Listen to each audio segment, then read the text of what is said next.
Some of you have probably wondered, why haven't we finished up the book of Revelation? It's been like a month and a half. No, you haven't? Oh, okay. Somebody has. I've been waiting. Okay, excellent. Thank you. That's I've still got it marked where we're because supposed to we're going to attempt to wrap things up here, not today, but in the next couple of sessions. Although, as you can see, next week we have this park thing, but you don't want to miss that. It is a lot of fun. If you don't know where it is, come see me. This is an easy park. It's right in Bend, just outside of Bend, going towards Sisters. We have a lot of fun, frisbees, volleyball, and then all of the mikvah, the baptism is going on. You usually have, I'm shriveled up by the time I get out of the river. You know what happens when you stay in the water too long.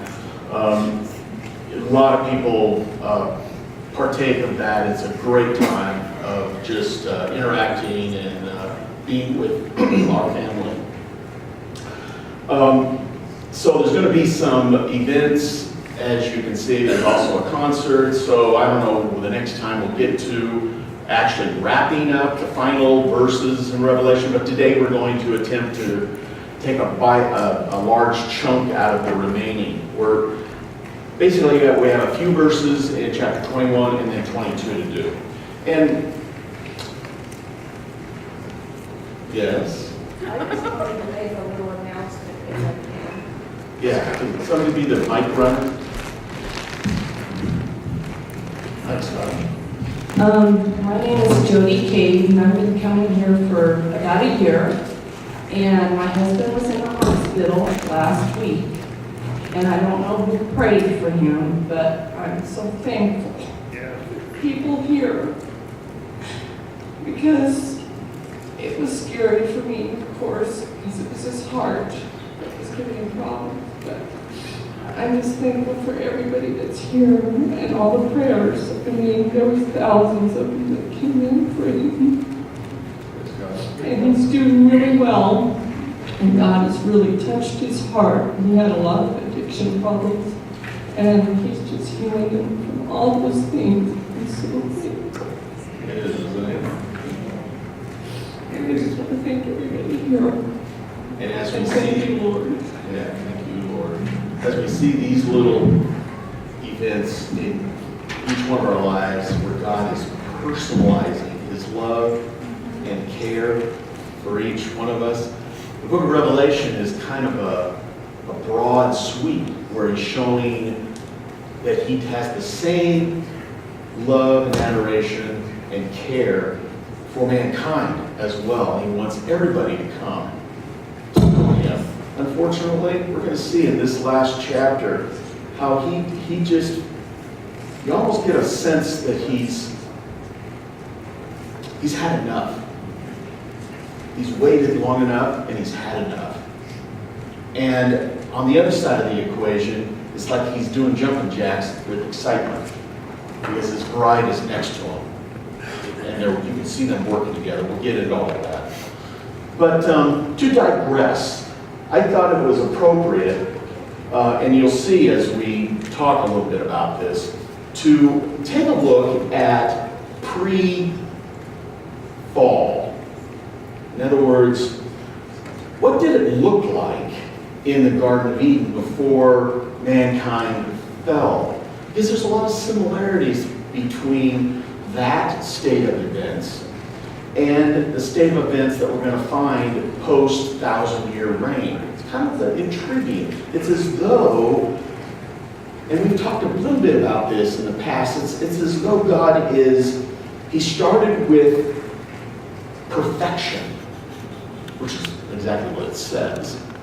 Very good, he said about his creation. And then we messed it up. And then he restores everything, and we arrive kind of back at the same state of affairs. Let's take a little closer look at what this might entail. Genesis reveals this state of affairs before the flood. Not the flood, before the fall. I will not do these teachings because they'll take the entire time, but if you've been coming here very long, I've done a teaching in regards to where I believe the location of the Garden of Eden was, and we came to, or at least I came to the conclusion, I think with a lot of biblical evidence for that, basically very close to Jerusalem, probably to the east of Jerusalem. Which, what is to the east of Jerusalem now? The Dead Sea. And, you know, some people argue about, well, no, the river, the name that was flowing out of the Garden of Eden was Euphrates, and we all know where Euphrates is. That's going through Iraq today. So the Garden of Eden has got to be in Iraq, and most prognosticators believe that is the case. They're all looking for the Garden of Eden somewhere near Babylon or something, because Euphrates goes right through Babylon, ancient Babylon anyway. Well, think about it. What does man do when he moves? He comes up with brand new names for hills and rivers and valleys. No, he doesn't. It's like, think about Moscow. We have a Moscow in Tennessee. We have a New York. Where are all these names that we've come up with? Many cities, valleys, and mountains in the United States or all over the world. They're copycat names of places where these people came from, right? They came from New York, they came from Moscow, so they named the new places because they had fond feelings about the places where they grew up. So they named them after places where they grew up. So after the flood receded, and what happened? They were near the range we know as Ararat, and they went south, west, the text tells us, and there's a huge giant river there. The first thing they run into is the Euphrates. And so what are they going to call this river? Well, the river that they knew and were fond of, very possibly. So there's good reason to believe that it's not in Iraq. In fact, all throughout the Bible, you see God being very, very consistent about, quote unquote, the place he chooses to dwell. And where is that always? Jerusalem. I believe that even at the very, very beginning, before the fall, he was consistent. He's not moving around the earth. He never chose Chicago. For many good reasons, but we won't get into that. He's not moving around. He's very stable. There's something unique about the promised land and the city that he chose to dwell in. I mean, look at what's going on today. Everybody's fighting over Chicago. No, they're not. They're fighting in Chicago, but they're not fighting over Chicago. They're fighting over only one place on planet Earth, Jerusalem. Everybody wants Jerusalem. What gives? I mean, it might be a nice place, but there's other nice places on Earth. How come they're not fighting over those nice places? There's something spiritually there. There's the presence of God there. And people sense it, and Satan senses it. And guess what? That's where he's going to rule and reign from as well. He knows that to fulfill prophecy, he's got to lay claim to the very place God chooses to dwell. So Satan, in his copycat efforts, is doing the exact same thing. He's choosing to dwell in Jerusalem. So thus, it makes a lot of sense that his place to dwell was, even before the fall, was Jerusalem. And to the east was the Garden of Eden. God, during this time period before the fall, he lived with mankind. He didn't live in heaven. He lived on earth. When we told him to take a hike, we threw him out of his home and he moved to heaven. Temporarily. Thankfully temporary for us. But unfortunately, God left planet Earth, but he had a plan of restoration, didn't he? And we'll see how that plays out. But in the beginning, God dwelt with man. What do we see? We see this intimate relationship. He walked in the garden. It was a face-to-face relationship. And everybody post-fall is all worried about face-to-face confrontations with God, because the Israelites were very much aware that what happened if you had a face-to-face encounter with the creator of the universe? You're dead, right? But during this time, Adam and Eve are having this boss relationship. It's face-to-face.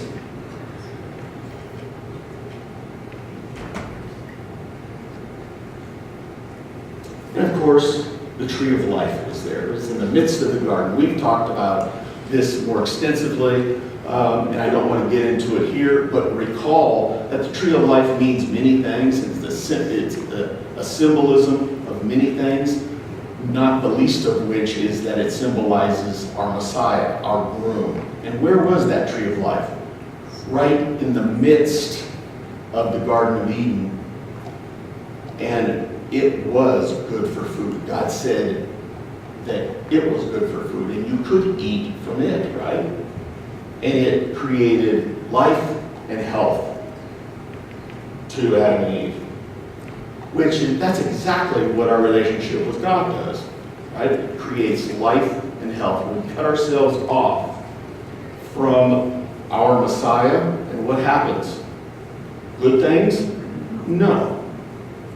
We start to get angry, we start to wallow in our own feelings and selfish endeavors, and we stop becoming conduits of love and encouragement and support for our families and our friends.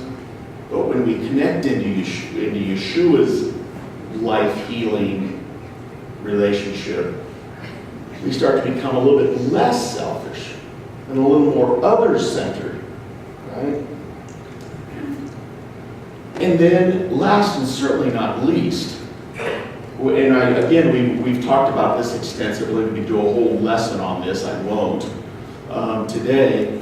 But the Hebrew, as well as other languages, but the Hebrew in the Bible strongly implies that Adam and Eve weren't naked before they fell. They were dressed in what? Light. Remember, we were created in the image of God. And what does the Bible say about what God wears? He's wearing light. So maybe since we're created in his image, so we also were dressed and decked out in white light. There's very good evidence for this in Hebraic language. We won't get into it, but the words for women and men, if you take the foundational root word for both of those words is light. Question, John? Yes. Pardon me, it's not really a question. It's not really a question, it's a statement. I happen to be in Montalban. Can you turn it up? I can't hear. Is it on? I have, Hear it now. Can you hear it now? can you hear me now? Yeah. I happened to be in Mazatlan a couple of weeks ago, and there's a phenomenon that people actually stay and wait for when the sun sets. Because you're so close to the equator, the sun sets very, very quickly. And at the very end, you see this flash of white light. And I happened to catch it one evening, and I sat there and I went, Only heaven could have created that. It was a phenomenal experience. I talk about it now and I get misty in my skin. I get goosebumps. Yeah.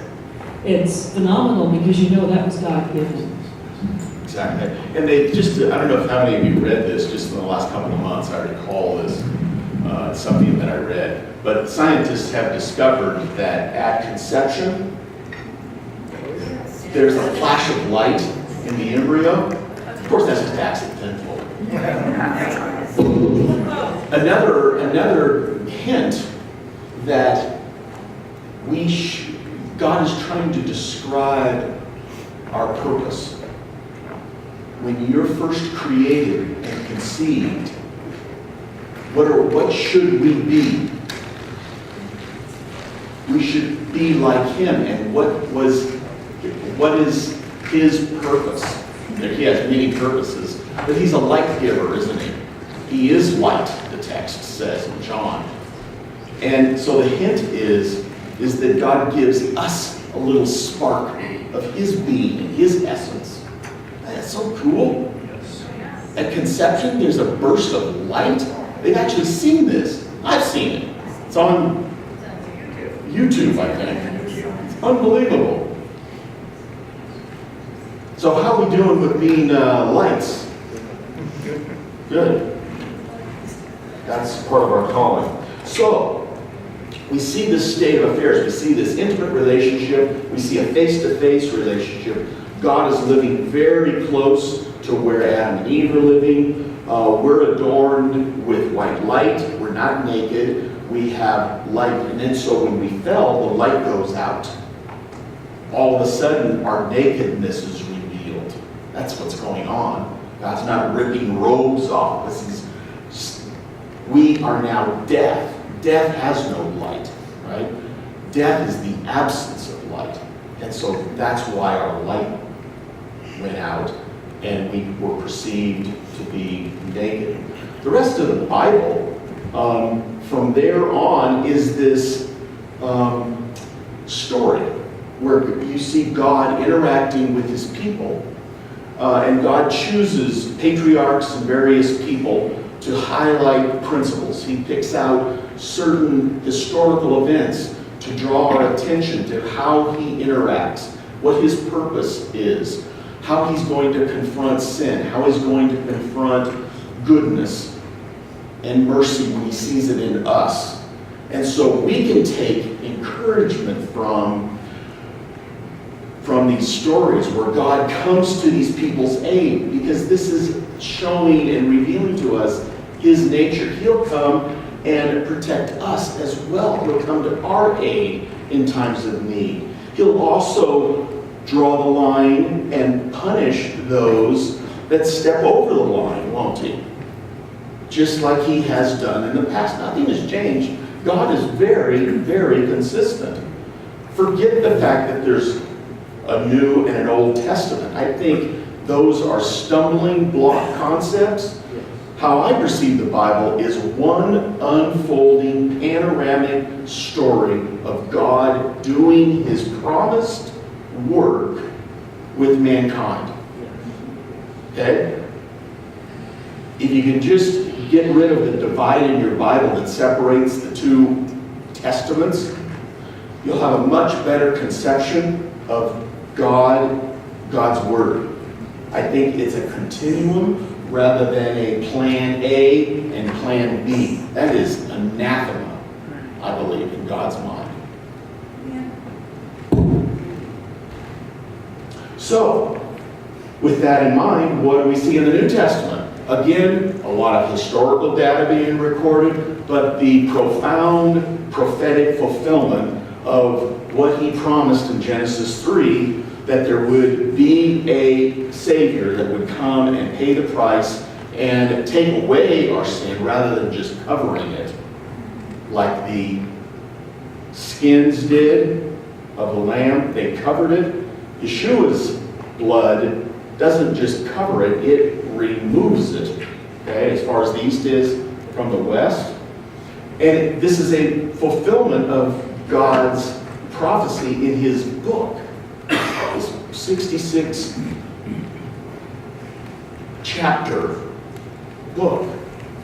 And we see this, a continuum of his plan being unfolded through the chapters in the New Testament. We can see how he is continues to draw all men unto himself.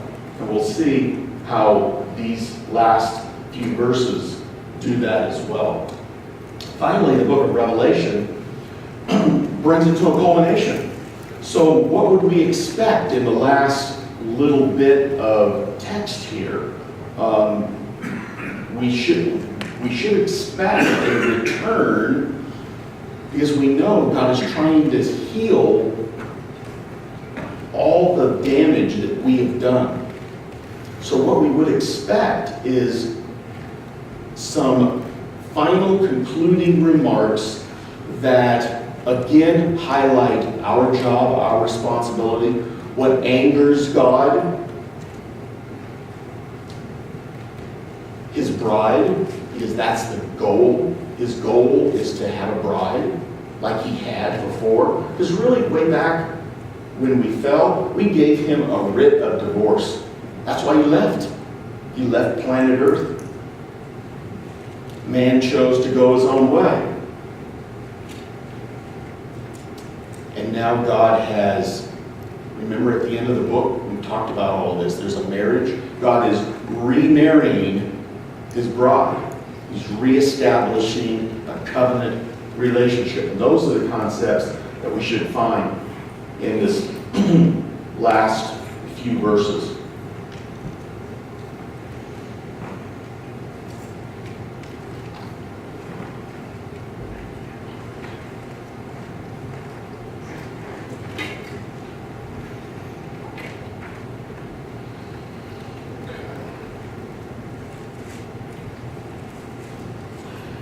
So let's start with verses this. In the previous chapter, chapter 21, we see that he's focusing on Jerusalem. We talked a little bit about this, so I won't belabor this. But recall that Jerusalem is made up of two words, Yara, and what's the last word? Shalom. We all know what shalom means, right? It means peace, right? And Yara, remember I talked about this, it's the root word of Torah, okay? And so Yara means, it's kind of like, it's a foundation. It means this. We talked about what Torah means. It means it's an archer that hits the mark.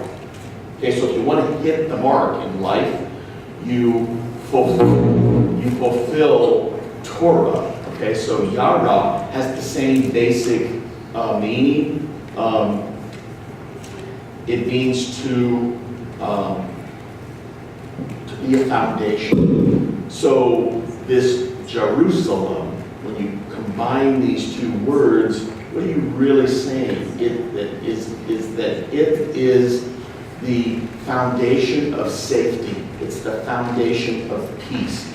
It's the completion of the foundation. His shalom also means to be complete, like a bride means to be complete. The word bride means to be complete and perfect, restored and finished. It's the same word that shalom means. It means to be restored, finished, complete. So, in the same context, though, Jerusalem, and we talked about this a month ago when we were last talking about the book of Revelation, we found that chapter 21 is describing Jerusalem in the context of describing the bride. So, what is God saying about the bride? The bride has become a foundation, a complete foundation. Because why? Another meaning of Yara is to be able to teach. So the bride has become complete in the knowledge of God. She's become a foundation. She's able to live out her life right now, and when she has an opportunity, also represent and teach it. Yes? I was just wondering, could that word complete also be whole? The word whole, W-H-O-L-E? Yeah. And if God was a triune being, by bringing back after marriage or whatever, God's completing the triune being again? Or we... Shalom means to be whole. Whole, complete, finished. A finished work is whole. So, how many of us would like to be whole again? You know, we've been not very whole. We've been holy, and I don't mean like worshipfully holy. We've been have a lot of holes in us. But how many have seen some of those holes get filled in? You know, and how does that happen? You just wake up one morning and, whoa, I'm better. No, it doesn't work that way, does it? You have to work at it. You have to work at filling in those holes with God's help. And how do you do that? You have to make conscious efforts to change your life. And how many of us are doing that? Or do we just try to just assimilate it? Like we assimilate air. Osmosis. And it doesn't work by osmosis, does it? We actually have to make conscious decisions. So it's like, not that any of you have to, but have you ever gone on a diet by accident? No, you don't do that unless you don't have any food. You have to make a conscious effort to do that, right? It's the same thing with being holy. You have to make a conscious effort. So I implore myself first, and then you all second. Find those areas that are weak. How many of us have those areas? Yeah. You're all like me. Find those areas and make a decision. You know, I'm going to start working on this. I'm going to change. I know, sin is interesting because it's, sin occurs here. And there's like multiple steps before you get there. You ever noticed? And then all of a sudden, you fall off the edge of the cliff, right? It's kind of like starting here. And there's a couple, you tempt yourself, and then you fall off the edge of the stage, right? You ever notice that? It doesn't, you don't just go, oh God, how did that, I just said that happened. It doesn't happen that way, does it? You actually start thinking, and then you contemplate, and then you start excusing, and you make it small. Well, it's not so bad this time, or okay, I'll start tomorrow.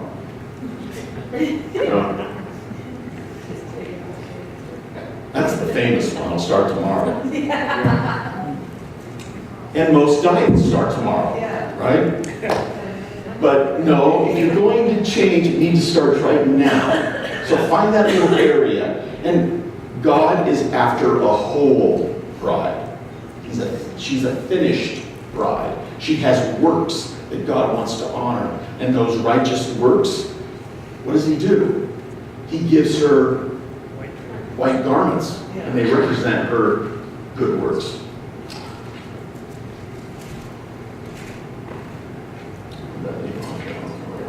So, God is in the process of describing Jerusalem by using,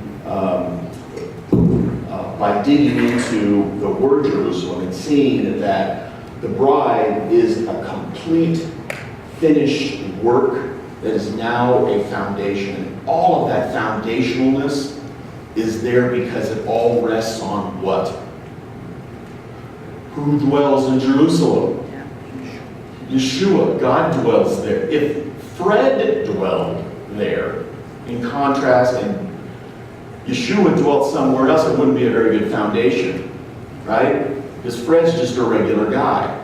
But there's something magical about having a relationship with the ultimate foundation, isn't there?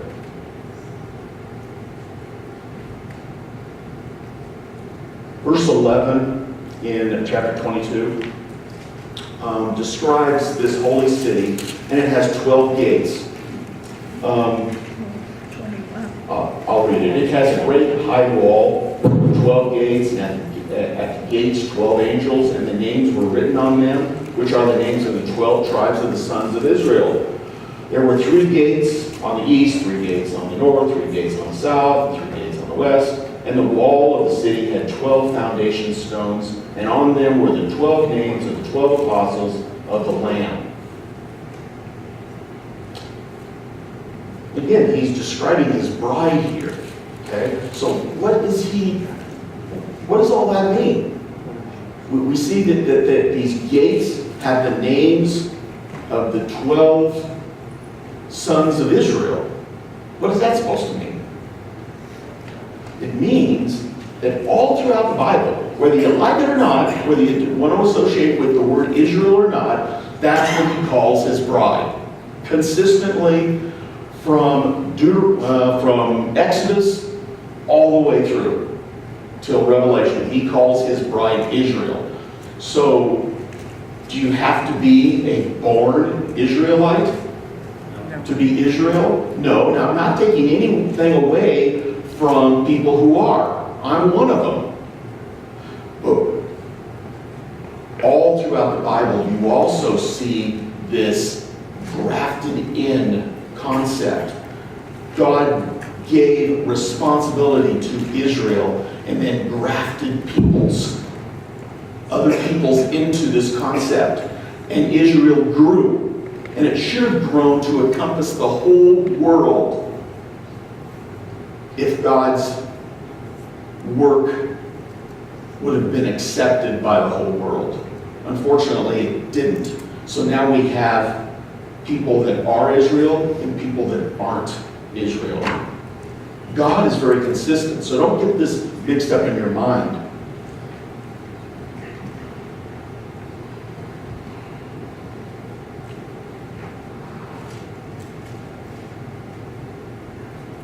So these 12 sons of Israel, they're the gates.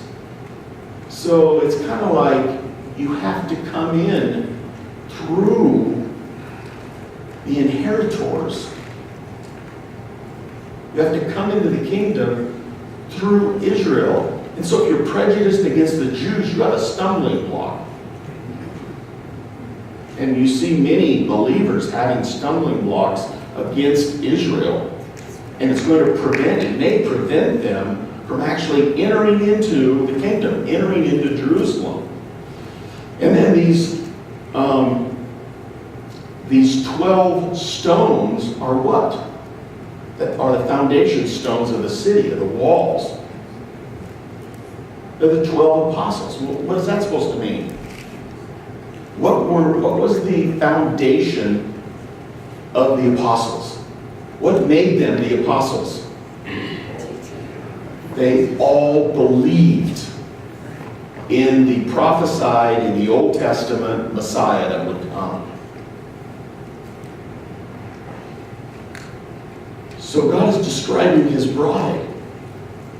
It's Israel, and Israel is composed of those that have sought after and found via faith their Messiah. And that was presented to them originally by the 12 apostles, and then exploded from there, didn't it?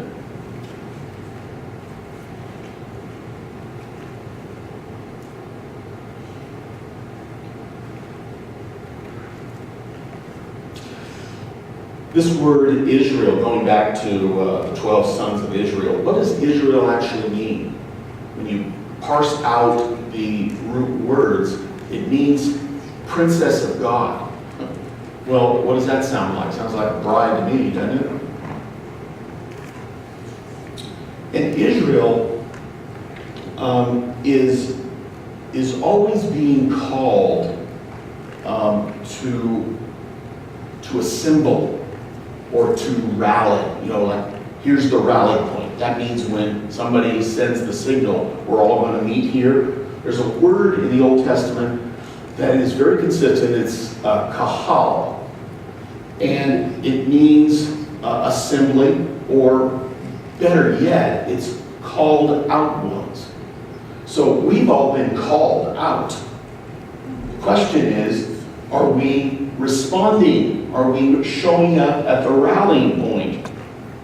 Okay? And God is very, very consistent. In Greek, this Hebrew word is ecclesia. Okay?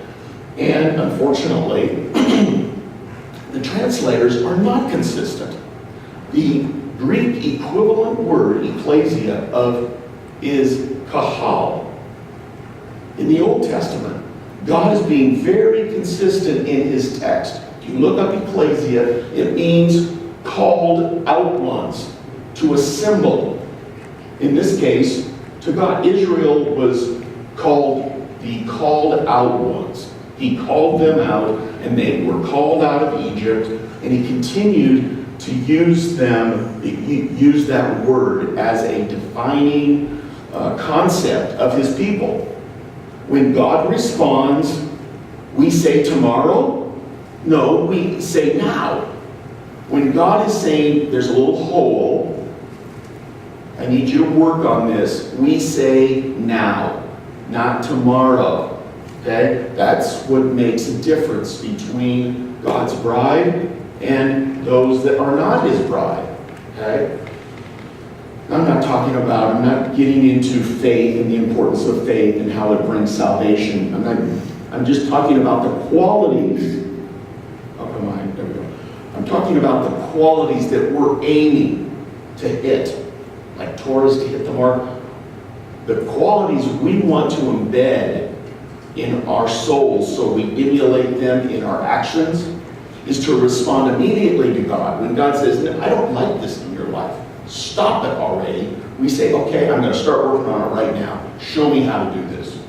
How do I do it better? Not, okay, I'm going to do it right now, but I'll start tomorrow at 8 in the morning, first thing. John, I got a question. Sure. How come in the scripture it says, and I don't know where, so I'm sure someone does, many are called, but few are chosen? Why does it say many are called, but few respond? It's the nature of man. God has given us a very, very dangerous thing. And it's called choice. But he also wants us to love him with this choice. So if he removes choice, everything's safe. But then what does he lose? God loses love.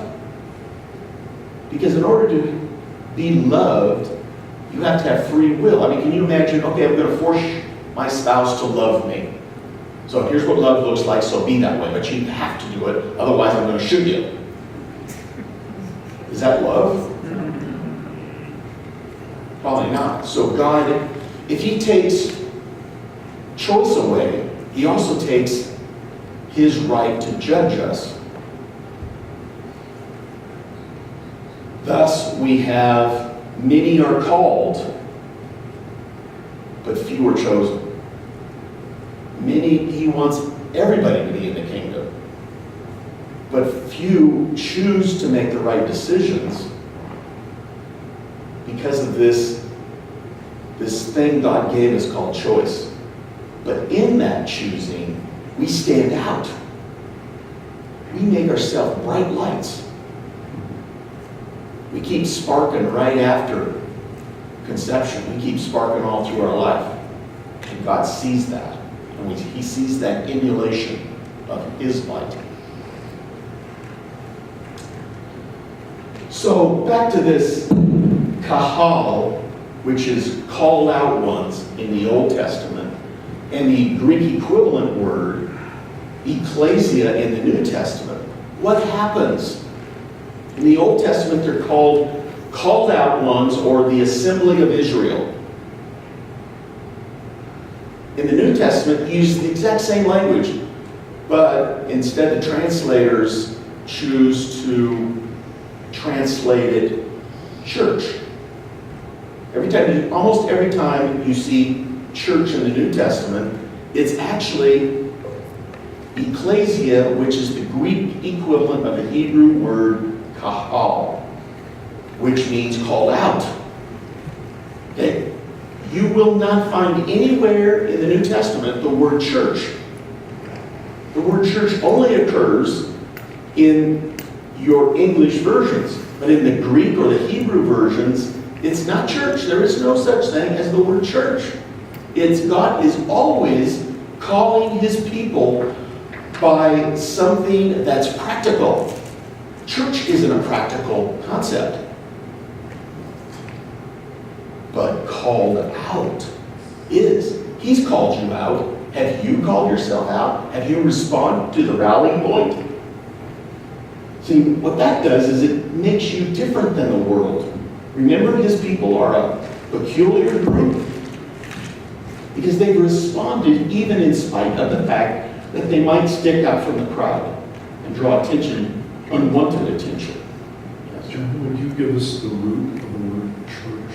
In other words, its roots and the word church comes from Kirche, which is a German word, and it comes from Circe, which is an ancient Babylonian word, a word that comes from the Babylonian goddess, where we get the concept of circle. So that's why some religions in the world, they worship in a circle. And you see, these edifices that insert all over the world of circular stones. The Indians had them. We see them all over the world. Well, it's a reflection of this Babylonian goddess that was worshipped in a circle. So the word church it has pagan roots, and I'm not saying you should stop using the word church. We all understand what it means. Just understand the word does not appear in the New Testament, nor in the Old. Okay? The word church has pagan roots. The translators must have grabbed a hold of a concept, a religious concept, because the word means a gathering. Okay? And so does ecclesia, means to gather, but the word church has lost its practical roots, though. If they would have just been consistent to use assembly or called out like they did in the Old, we wouldn't have thought that God came to start a new religion. In the Old Testament, there is no church. And in the New Testament, there isn't a church, in theory, per the translators. And so we come up with this idea that God threw away plan A and started something new, plan B. But that is not the case at all. He's still on plan A. God does not need multiple attempts to get it right.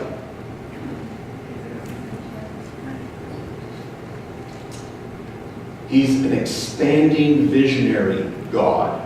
He started small with a concept, and his effort has been to grow it so it encompasses all humanity.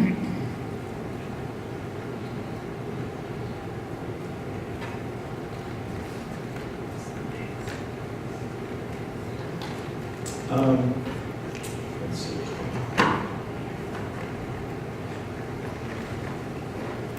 Just got a question here, John.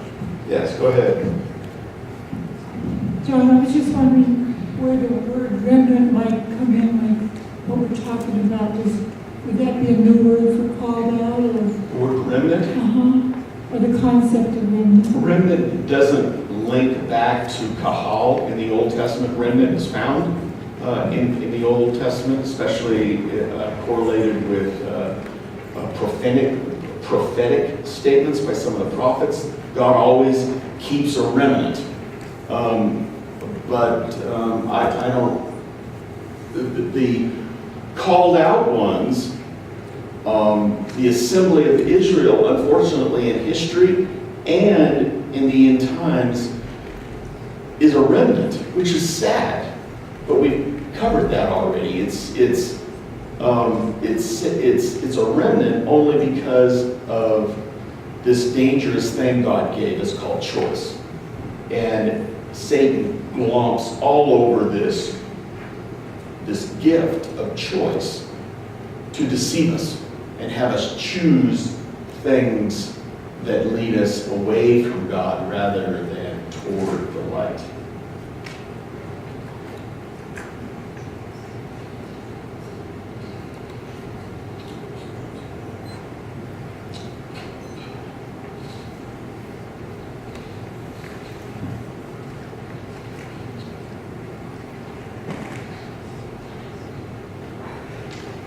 And then to verse 21, and the 12 gates, there were 12 pearls. Each one of the gates was a single pearl, and the street of the city was pure gold, like transparent glass. Now that's a sight to behold.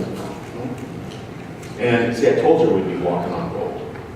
Gold is not God's gifts to mankind. He's not giving worldly riches. He's giving heavenly gifts. And what do you suppose heavenly gifts look like? Power and authority, certainly, but relationally associations. So we become powerful when we're in the highest form of relationship and proximity to our Maker, yes?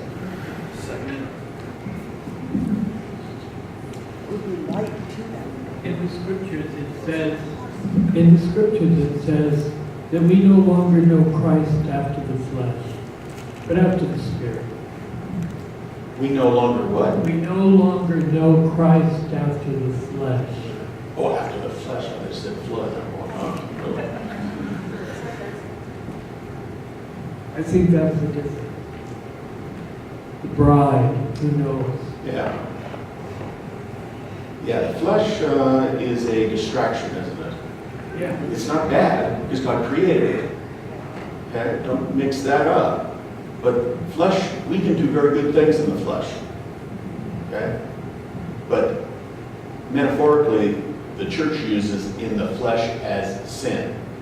Okay? And which is correct. It is used that way. But God created something very good, and we're part flesh, aren't we? And God expects us to do some very good things. We can do things that will stand the test of fire in the flesh, right? All we have to do is fight against the temptations that come associated sometimes in the flesh.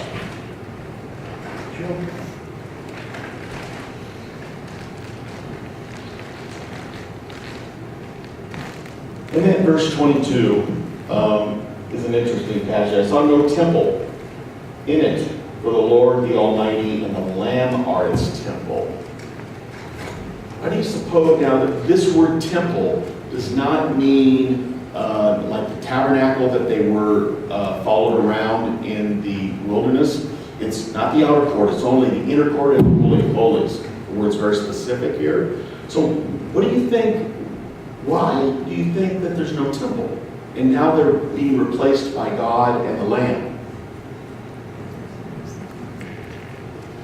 Well, when you study, it's been a while since we've taught on this, and I won't attempt to do it justice today. When you take a look at the temple, especially this portion of it, you see that it's a complete description of God. How it's made up and the symbology in it. It's there to represent God and His kingdom and how He works. So there's no need of a symbol anymore because we have the real McCoy living in Jerusalem.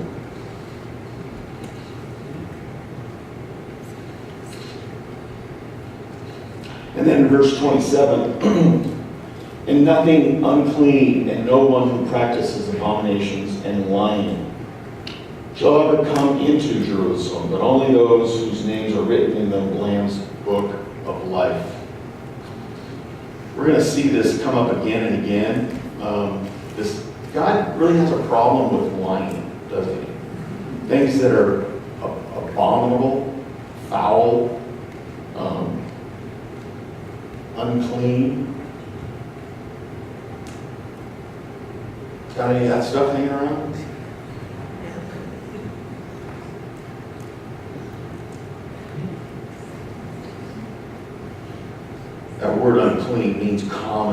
abominable, foul. It's associated many times with idols. Idols are things you give your attention and life and energy to, in contrast to God. Got any of those?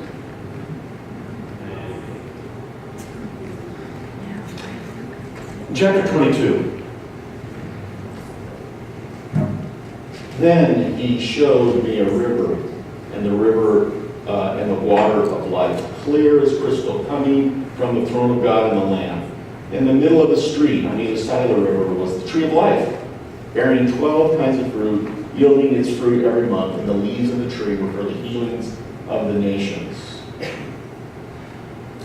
I was going to look this up, I forgot. There's a wonderful corollary prophecy in, I think it's Isaiah, at the end of the book. Forgot to put it in my notes, where it talks about this exact prophecy, and it gives it more detail. And it talks about the water rising up to the ankles and the knees. And anybody know what that is, real quick? It's an interesting read, but it gives, which is very, very common with the book of Revelation.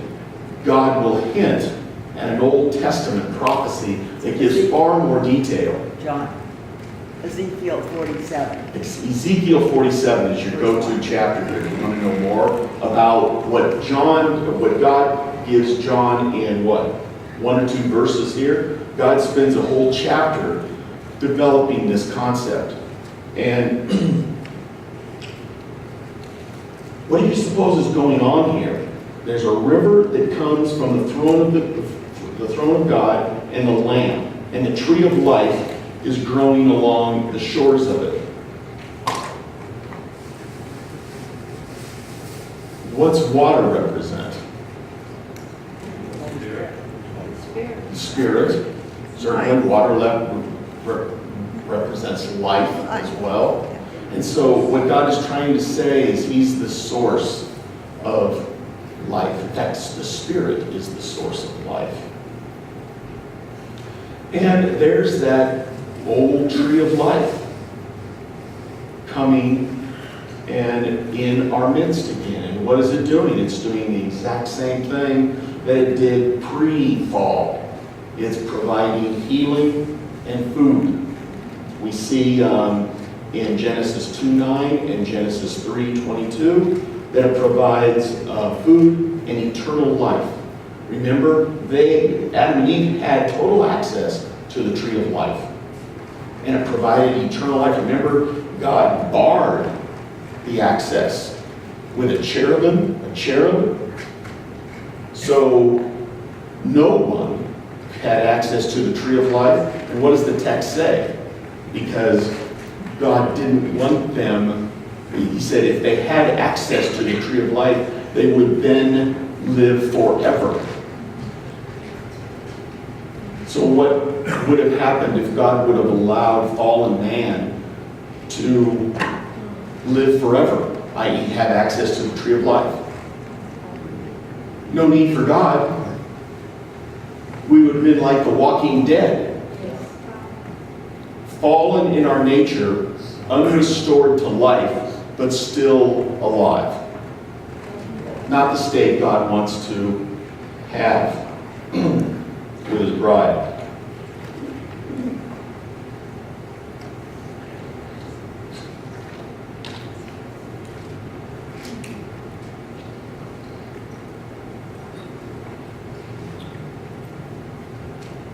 And then verse 3. There will no longer be any curse, and the throne of God and the Lamb will be in it, and His bondservants will serve Him. They will see His face, and His name will be on their forehead. You see the restoration going on here? Yes. There's a face-to-face relationship back again. Okay, that's what we had pre-fall. We had this face-to-face. They walked in the garden with God, and now God is restoring all things, and now all of mankind has the right to have this face-to-face relationship with Him. And this curse is being removed. What curse do you suppose that is? Yeah, it's the curse of death. Remember, on the day you eat of it, the fruit of the knowledge of good and evil, the tree of the knowledge of good and evil, you shall surely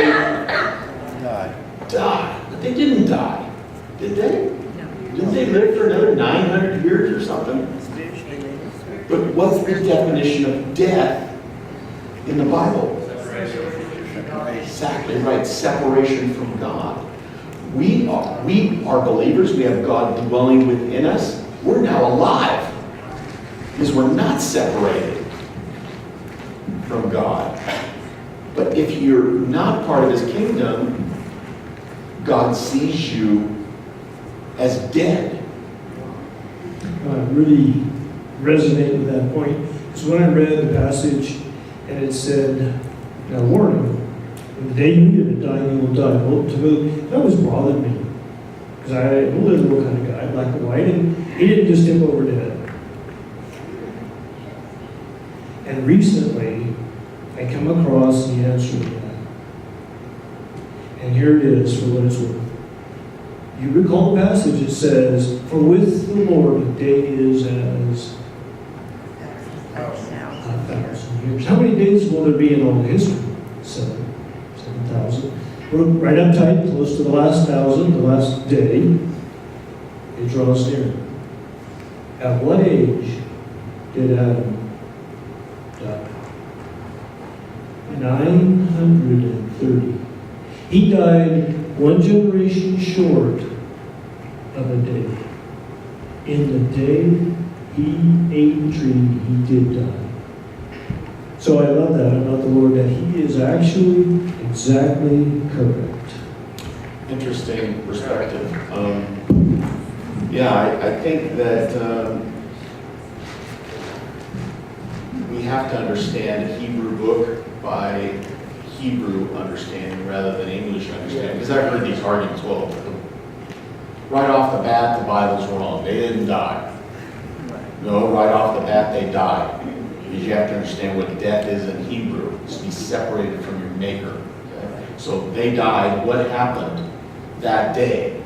That very day, God moved to heaven. And he no longer saw them face to face. He no longer communed with them in the garden. He started interacting with them inspirationally. We see some of the books inspirationally written, like Psalms and Ecclesiastes. Those are inspirational writings. Some of Paul's letters are inspirational writings. He interacts with man via dreams. In some of the books, Isaiah, you see dreams and visions. Daniel, you see God interacting in that sort of way, don't we? And we do see from time to time some almost face-to-face interactions, don't we? And what are those? What are those? What does God communicate in those? At least two face-to-face interactions. They can't look at it directly, but what happens is, the first time with Moses, God gives Torah. And the second time, maybe with John. And what does John get? The book of Revelation. It's interesting, I'm jumping way ahead here, but it's interesting, what is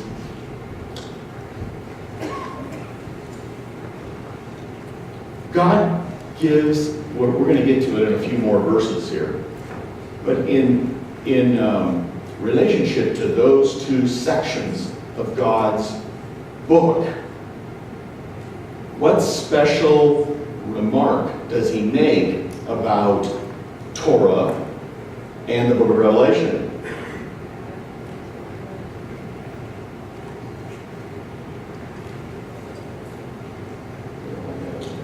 I'm jumping way ahead here in the text, but I might as well go for it. Verse 18, I testify. This is Yeshua, God. He testifies. He's a witness to everyone who hears the word of the prophecy of this book. If anyone adds to them, God will add to him the plagues which are written in this book. And if anyone takes away from the words of this book, not Peter, not Matthew, but Revelation of this book, God will take away his part from the tree of life and from the holy city, which are written in this book. Whoa, that's a payment to pay, don't you think?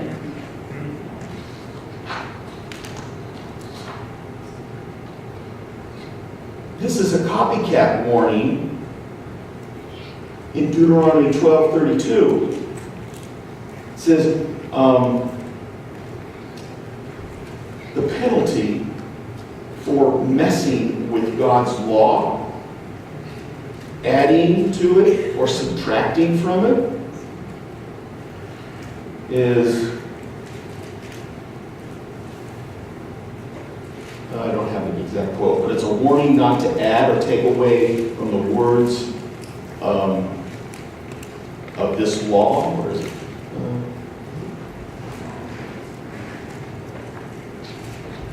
Somebody have it, 12:32, Deuteronomy 12:32. Can you read it? It says, whatever I command you, you shall be careful to do. You shall not add to nor take away from it. And these words, in the context there, he just got done with reiterating the law. There's something special about face-to-face communications that appear in the Bible. This book of Revelation, I mean, most people don't even study it because it's too difficult to understand. And most people don't study Torah either because it's been abolished.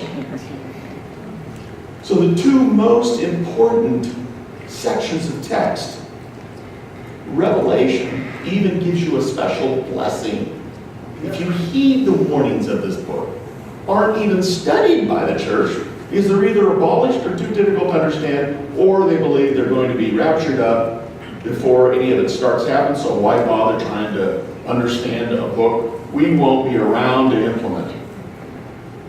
But God is spending all this time giving us special motivation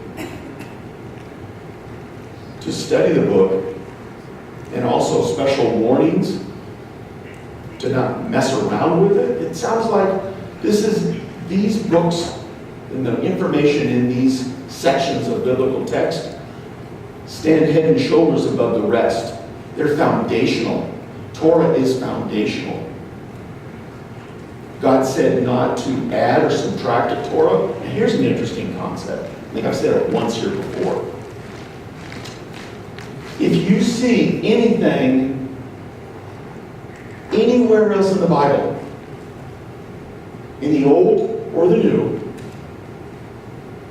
that contradicts Torah, is there a problem? Could Yeshua come and add or subtract to Torah? No. What did it say? Anybody. Well, he came as a man, he's anybody. He can't add or subtract. Otherwise, he would be what? Those witnesses could have said he added or subtracted from Torah.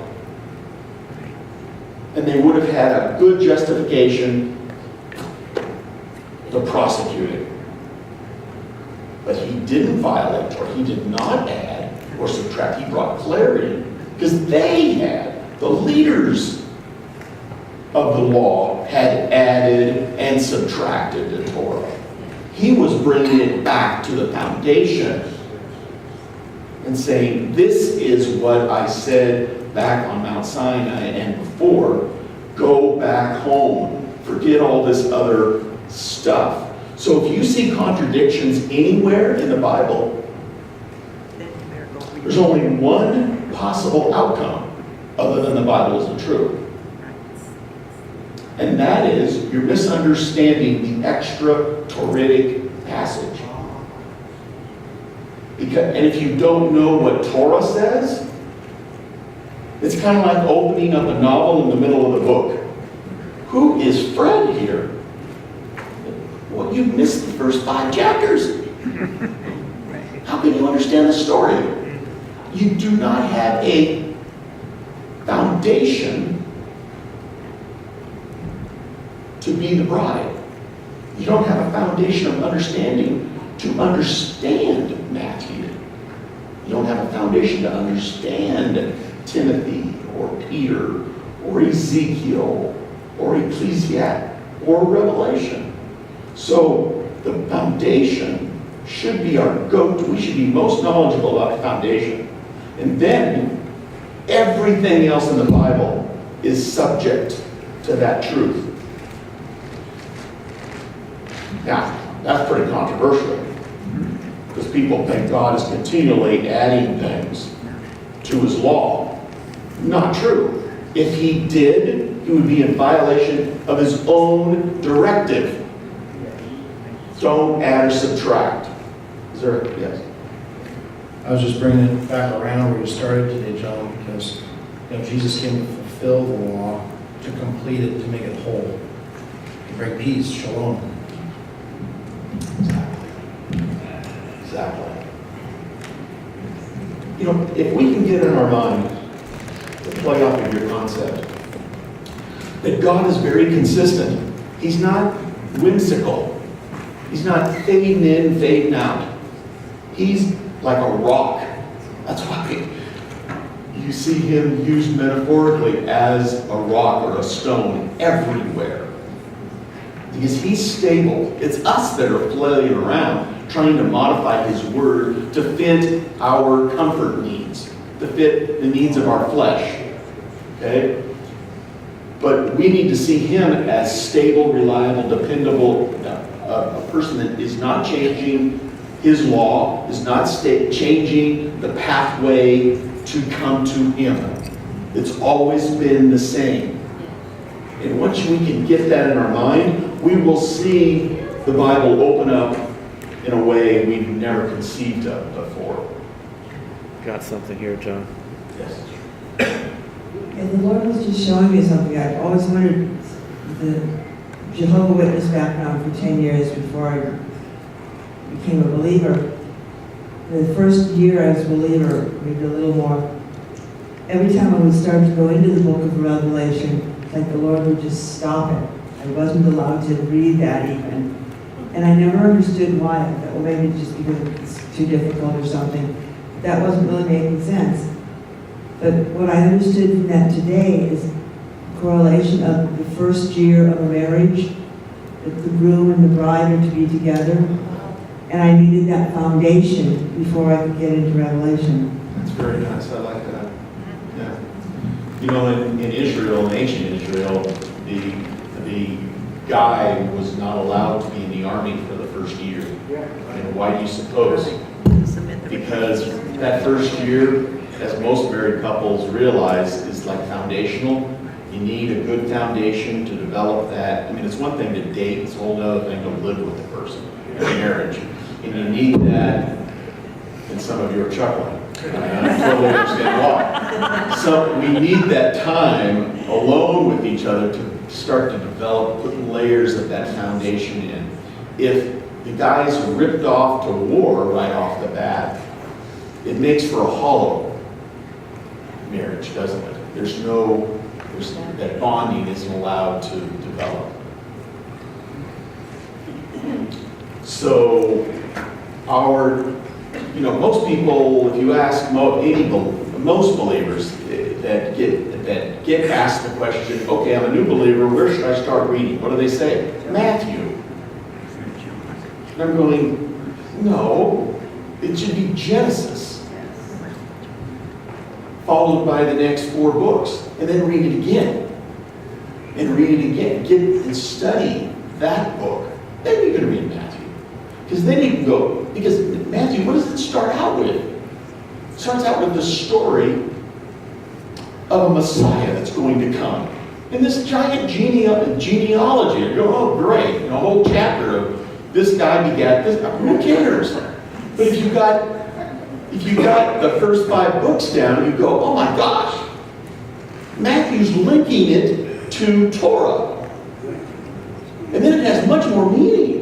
You know all these guys that are in this genealogy, and you understand, oh my gosh, he's fulfilling a prophecy that's in Genesis 3. Otherwise, it's just random. It's like opening up a novel in the middle of a book. Oh, there's a Messiah going to come. Well, what does that mean? Why is that important? It's really important, and it's much more important if you realize that he came 2,000 years after, in fact, in some cases, 4,000 years after he predicted he was going to come. You're going, oh my gosh, this book is revelational because he's fulfilling ancient prophecies. It puts the Bible on a whole different caliber than any other ancient book you're going to find, because it's interrelated and it's self-supported and it's self-confirmational. You know, we're doing so well, I might be able to finish here.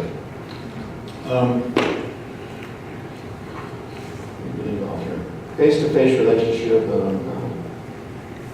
Let's see, let's go back here. Talking about the river of life, no longer any curse. That curse was the curse of death. Wasn't other curses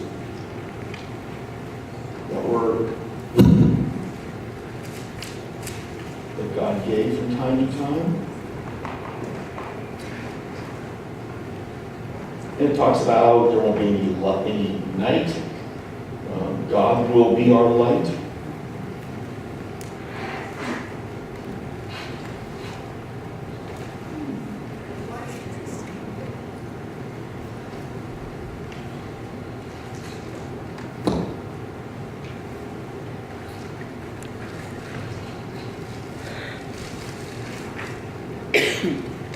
In the last book I wrote with Michael Christopher, well, that wasn't the last one. It was Daniel. Daniel Roars Today. I thought the book was done, and I was going on a walk out where I live, and if you've read it, you probably noticed that we did something. It was my fault. We did something a little weird. We started off with a story, and then we went into the text, and then we jumped into it. The next chapter was preceded by another story section, and then we went into the text again, more analytical section, and then kind of a fictional story with a lot of truth in it, but it was basically just kind of, we made that story up. And I was walking along, and I said, "You're not done with the story." I'm going, "Yeah, I'm done with the story." I've done one story that precedes every chapter that gets into the next prophecy. He goes, "No, you're not done with it." And I go, "So we're supposed to end with a story too?" And I go, "Yeah." And he goes, and so anyway, what kind of popped into my mind was Daniel up in heaven today. And Daniel during his life was continually praying for the people that were in the story, in my story, and I'm sure in real life as well. He was continually praying for those that were going to have to go through the things he prophesied about that might occur in our day, because they're horrendous. And so God said, you need to paint Daniel walking in the garden again, up in heaven, praying again to God, but this time face to face. He's speaking again with God, praying for us. I really believe that those up in heaven, and maybe Daniel, because what was revealed to Daniel was profound, intimate knowledge about the distant future in our day.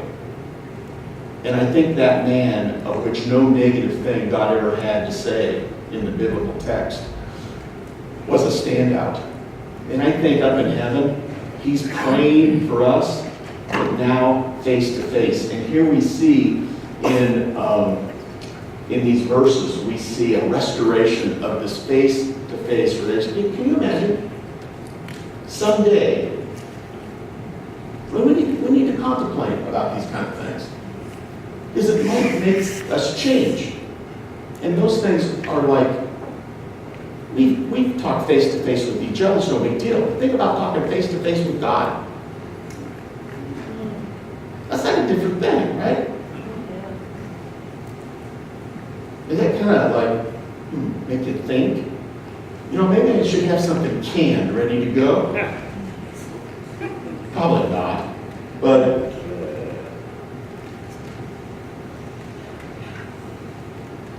and the reason why I think these kind of contemplations are good, because it gets you in his face.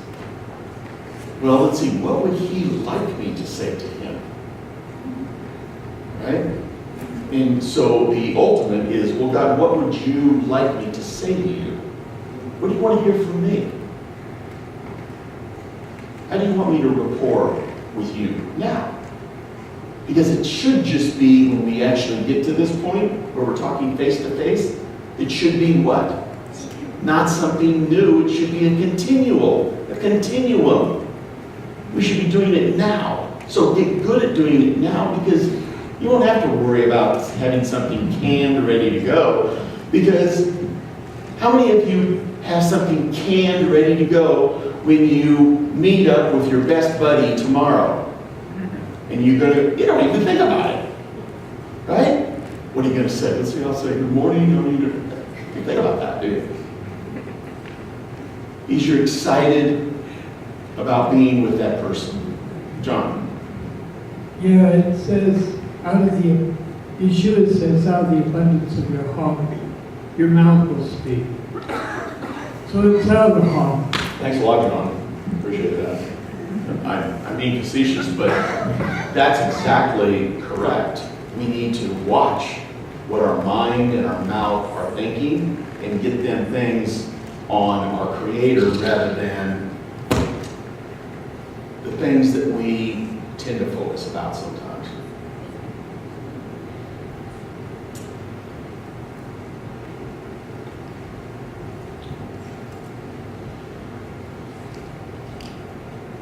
Now, in contrast to Daniel chapter 12, where Daniel's told to seal up the prophecies of this book, they're going to be revealed in a distant future. Here, John says, do not seal up the words of this prophecy, for the time is near.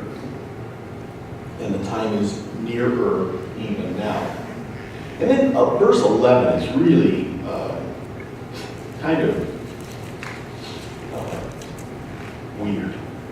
It says, let the one who does wrong still do wrong, and let the one who is filthy still be filthy. And let the one who is righteous still practice righteousness, and the one who is holy still keep himself holy. What's going on? That's kind of like a weird attitude for God to take, right? What's going on?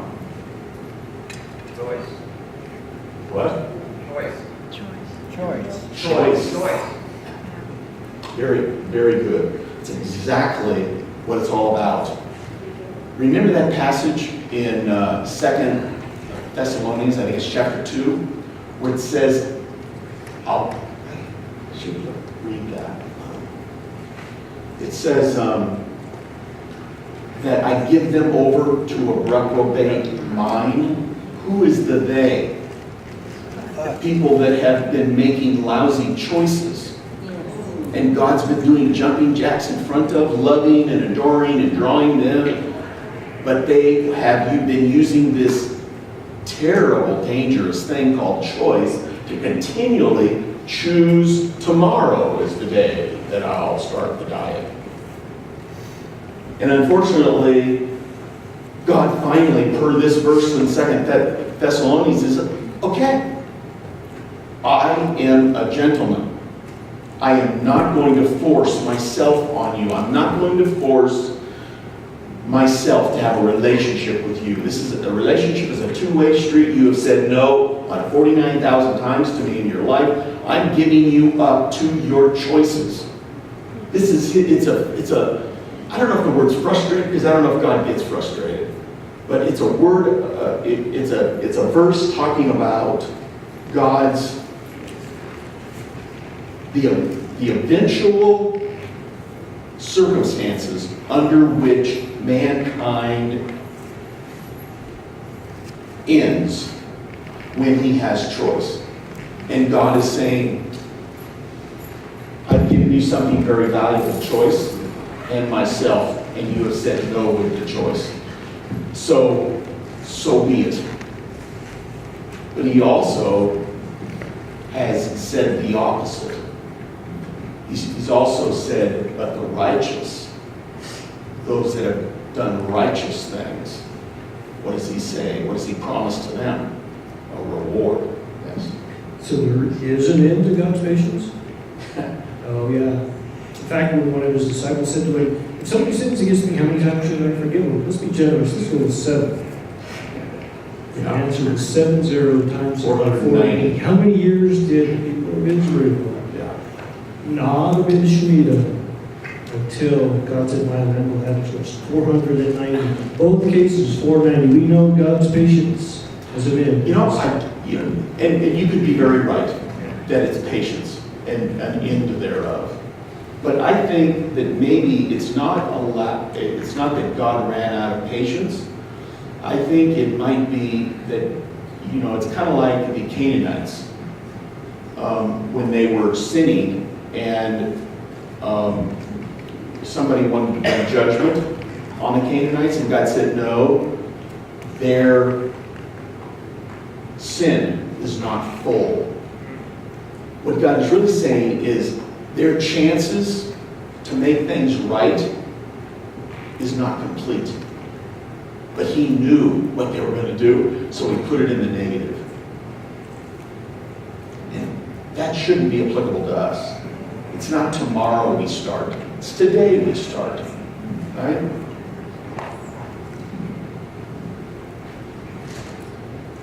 So I think it's not the end of patience, maybe, but God has a time, doesn't he? He has an order and a structure. Like Kevin was saying, there is 7,000 years for the workings of God with mankind to bring into completion this work and this plan. It's a timetable. It's just when you cross this timeline, it's not so much a lack of patience, it's the lack of time. And God is gracious enough and interactive enough to give us all plenty of chances. Some of us will abuse and waste all of our chances. And to those, he said, you've chosen a reprobate life, so be it. You will continue in it. But to those that have chose otherwise, I have a reward.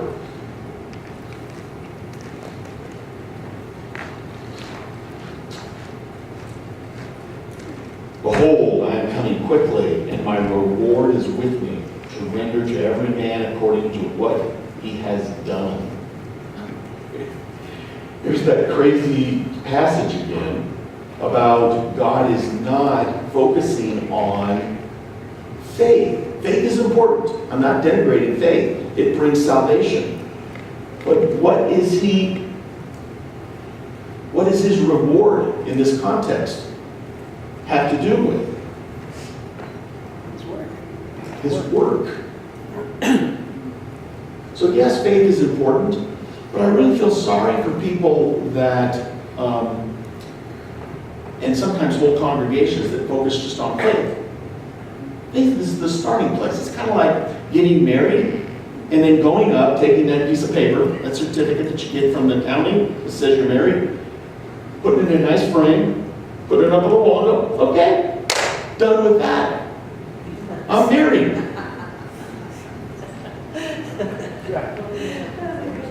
That doesn't work so well, does it? No. That's just yes, it makes you married.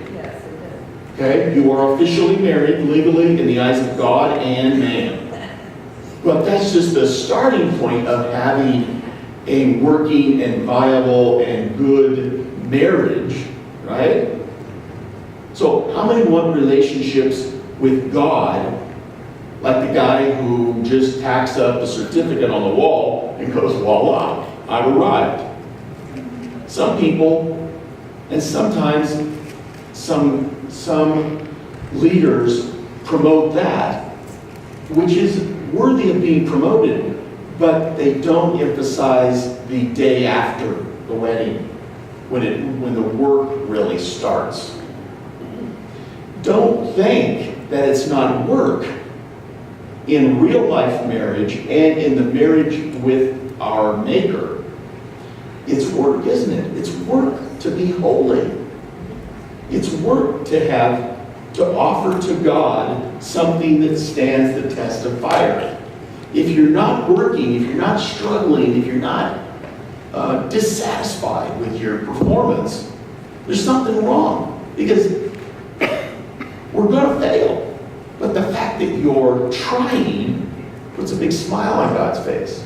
We have to keep trying to do better and better. And God will reward that. In His Word, He said He would. John. Paul says that without faith, your works are dead, and without works, your faith is dead. They're both one and the same. Thank you, John. That's excellent. They're one and the same, except they're nuanced. We won't get into that because that will burn up the last few minutes of time, because that's a huge topic. But faith, Abraham was made righteous via his faith.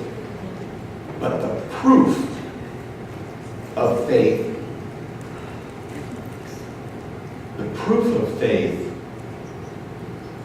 in Hebraic understanding is results. You do something after the certificate is hung on the wall. You don't just sit on the couch and put your feet up and think that everything's going to be wonderful, right? So they work together, but faith is the foundation and works are the follow-on. It's the proof that you're actually believing.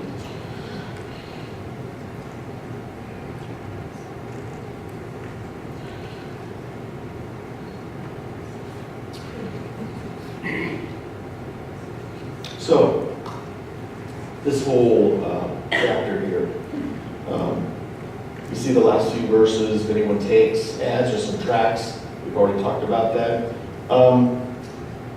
He who testifies to these things says, yes, I am coming quickly.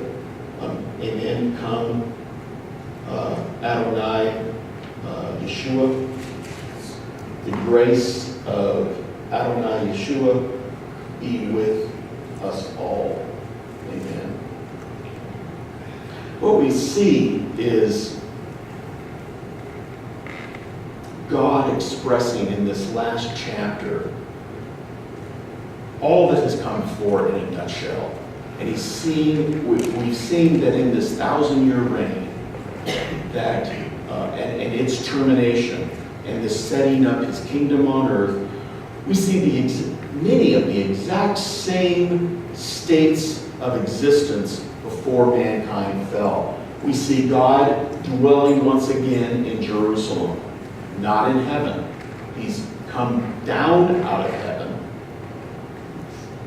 once again and remarried mankind. And now He's dwelling again with mankind.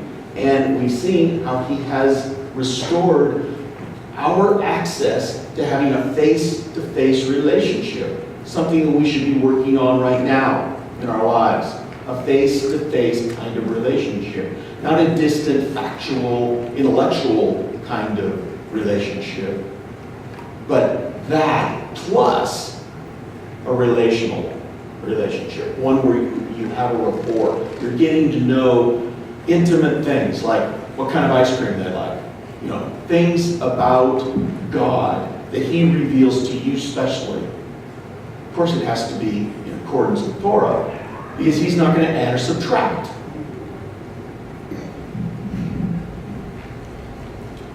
We see the restoration of the tree of life. It's there again, and it's providing the same thing, food and life eternal to those that have access to the tree of life. That's exactly what it provided before the fall. And certainly, not least, man is restored back to looking like his Maker, looking like his groom.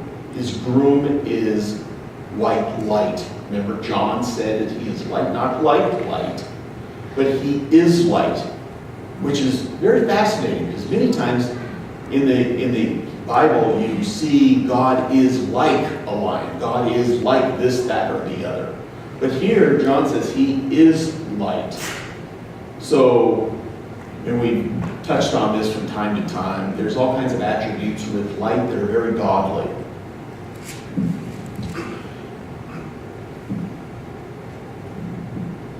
And in the end, God restores our state of being, our bodies, so we also are like him. We are light. And what are the colors of those garments that the bride wears? White. We think of the robes, when we talked about that in chapter 19, robes that were colored white. But I think that they're light. I think God is restoring our original clothing, which was like God. Remember, we were created in God's image. And he's going to restore that, kind of like the angels. Many angels, when they're seen, are like glowing white. I think we're going to look like that as well. We're going to take on the attributes. Got a question here, John? Yes. Yeah, I want to go back when you were talking about the marriage license and then the marriage, and then the word no, where that after the marriage license, then there's a knowing one another, and where Yeshua says, I'll get away if you're not entering because I never knew you.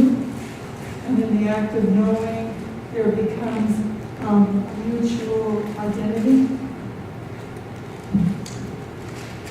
Yeah, that's a scary verse, isn't it? I never knew you, and these guys prophesied in his name.